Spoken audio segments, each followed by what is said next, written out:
My fiancé, whom I had been with for 7 years, decided to leave me right when my business was struggling, just 6 months before our wedding. It's worth mentioning that I was overweight. She met me when I was overweight, and I remained that way throughout our relationship. However, she never stopped criticizing my weight and constantly compared me to her previous partners who were in better shape. On the day she left, she brought up how she was never physically attracted to me, and with my business going downhill, she didn't see a future for us. About a month after the breakup, I discovered that she had been cheating on me with one of my regular clients, wealthy, for at least a year.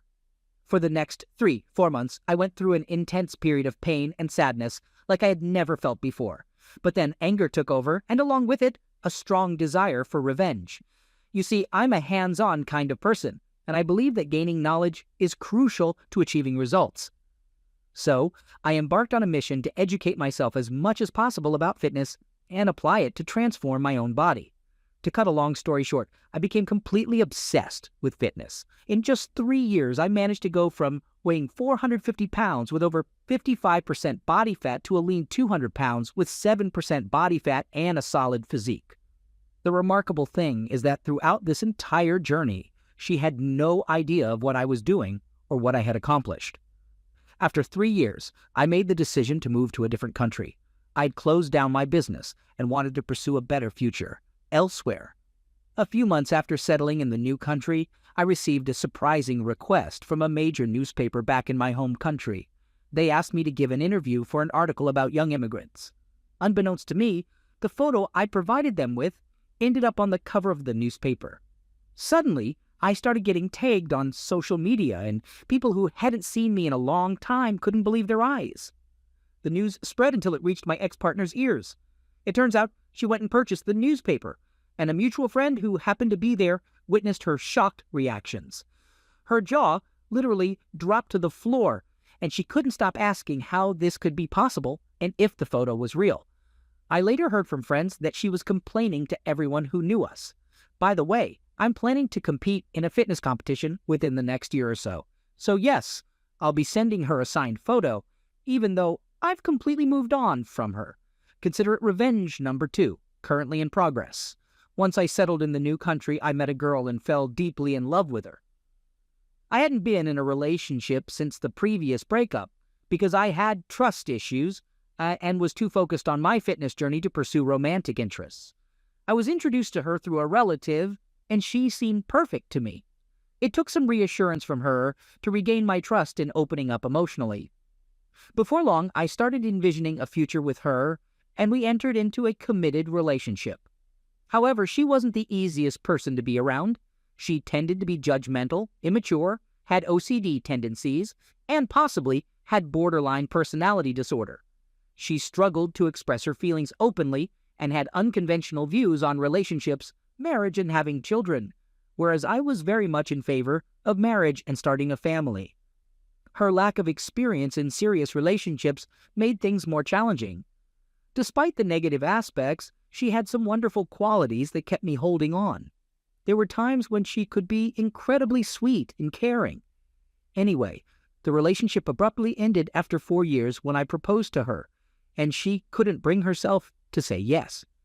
Instead of a direct rejection, she proceeded to list all my faults and shortcomings right to my face. At the top of her list was the fact that I was new to the country and hadn't yet established myself, meaning I didn't own a house and didn't have a large bank account. She even went as far as saying that if I were to lose my job, which was a decent corporate job, it would be difficult for me to find another one, and all the responsibilities would fall on her. She rejected me on so many levels, it's hard to find any humor in it. No doubt about it, this breakup was the most excruciating one I've ever been through. It felt like my soul was torn in two, and not having my family and friends around for support made it even worse. It was absolutely brutal. Things got so bad that I started experiencing intense physical pain, lost track of time for months on end, and sank into deep depression. At some point during this living nightmare, I reached my breaking point and underwent a massive and sudden transformation. I completely shed my old self and emerged As a different person, I made a solemn vow to achieve career goals that most people would consider impossible. And through that, I would seek my revenge. A year and a half has passed, and I've made some significant improvements in my life. I've boosted my income significantly, purchased a nice apartment in a good neighborhood, and finally got the car and motorcycle I've always wanted. On top of that, I'm working on building 2 companies, one in consulting and another in the tech industry. The tech company recently received a high valuation, and our goal is to make it a big success. Along the way, I've had the opportunity to meet incredible and successful individuals, and I've formed some great friendships with them. And you know what? I'm not planning on stopping here. I'm fully aware that revenge is a dish best served cold, and I'm not bothered by the fact that it hasn't been fully achieved yet. Aside from all of that, I want to express my immense gratitude towards these 2 women. Despite their rejection and the pain they caused me, they have ultimately made me a better person. Their actions have motivated me to push myself, explore new possibilities, and exceed my own limitations. They've opened my eyes and provided me with the motivation to pursue my dreams.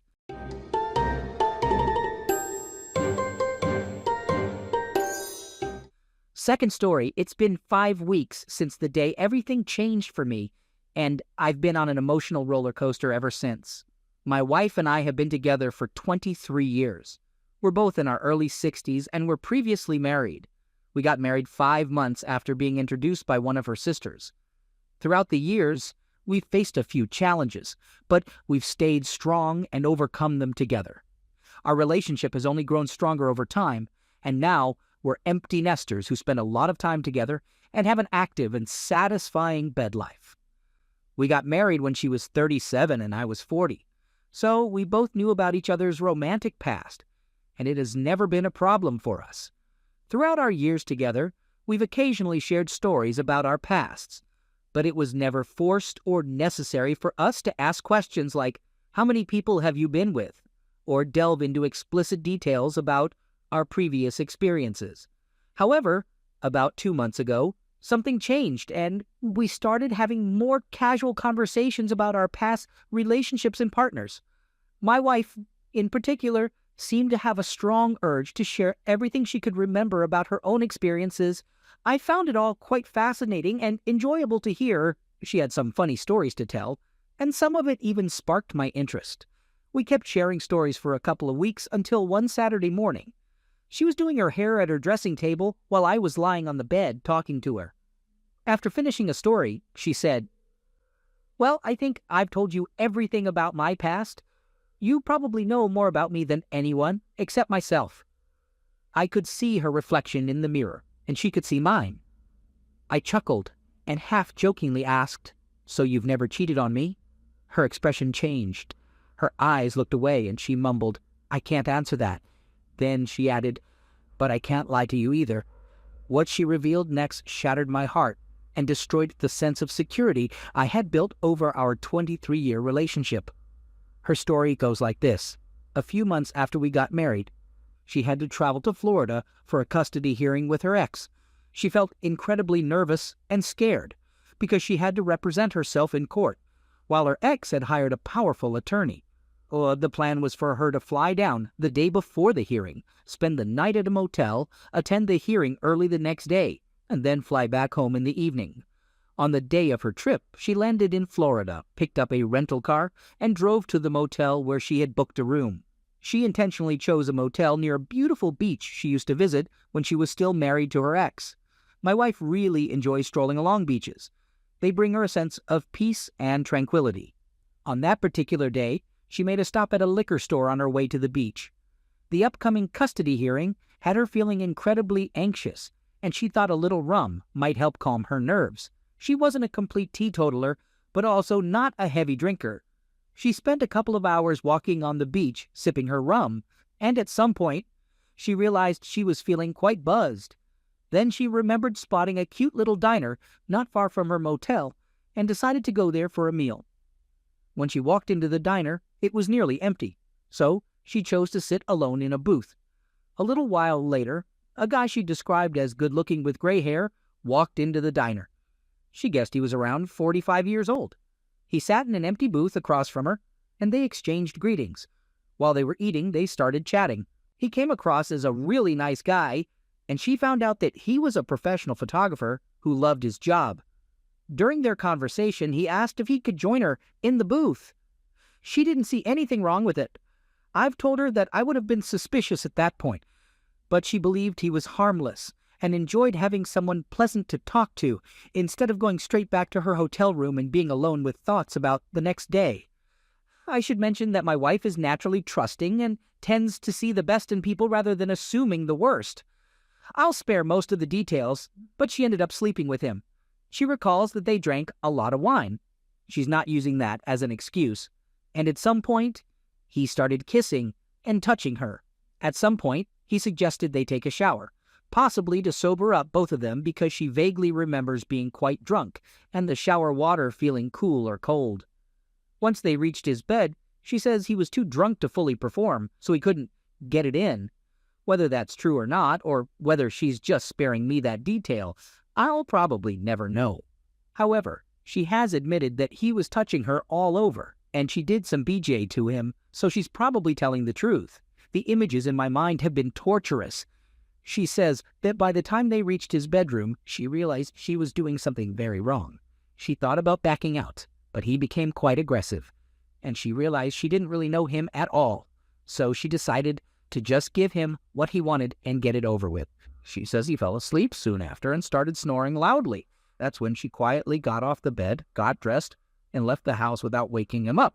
She says she cried during the drive back to the motel, and when she arrived, she felt dirty, so she spent a long time in the shower trying to clean herself and crying.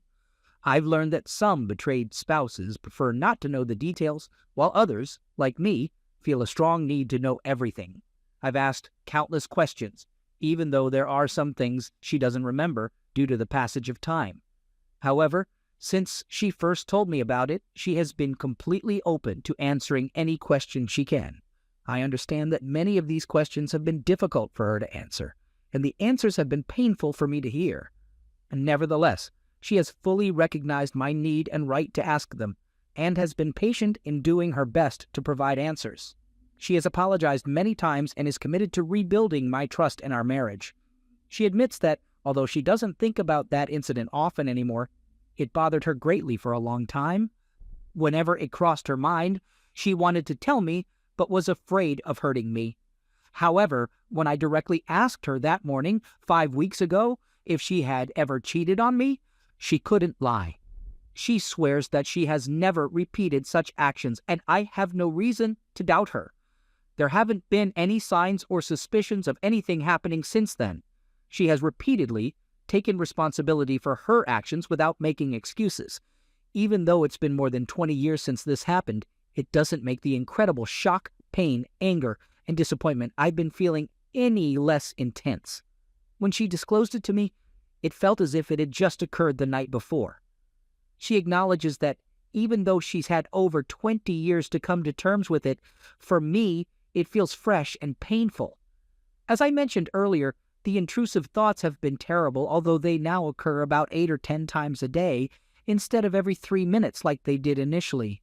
I came across an article that mentioned how closeness is often the most challenging part for a man to overcome when his wife cheats on him. I truly believe that the closeness was the main part of my wife's one-night fling. According to her, it wasn't even satisfying for her because the other guy was selfish and focused only on his own pleasure. I just wish she could explain why she did it, but she can't provide a clear answer.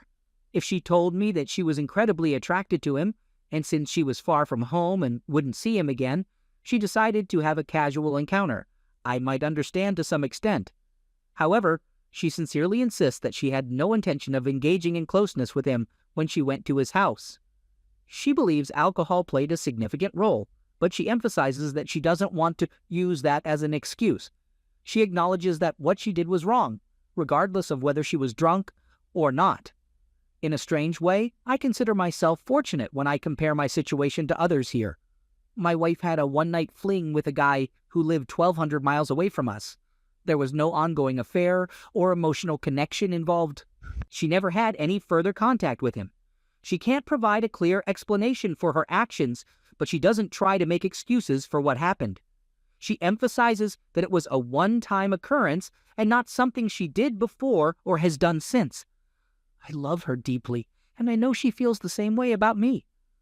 We have shared 23 years of good memories together, and we are committed to moving forward and working together to build a marriage and relationship that is forever changed but stronger and better than ever before. She constantly tells me how sorry she is and expresses her love for me multiple times a day. I had made up my mind that I wouldn't forgive her unless I genuinely felt forgiveness in my heart. And it took me a couple of weeks after D-Day to sincerely forgive her. I know she is fully aware of how wrong her actions were, and she deeply regrets them. If she had the chance, she would take it all back instantly. I also know that she truly understands the extent of the pain she caused me, and that's something I will never forget. I'm writing this because I don't really have anyone I can talk to about it, but I felt the need to share it with someone. By the way, she managed to overcome the powerful lawyer and won the custody battle.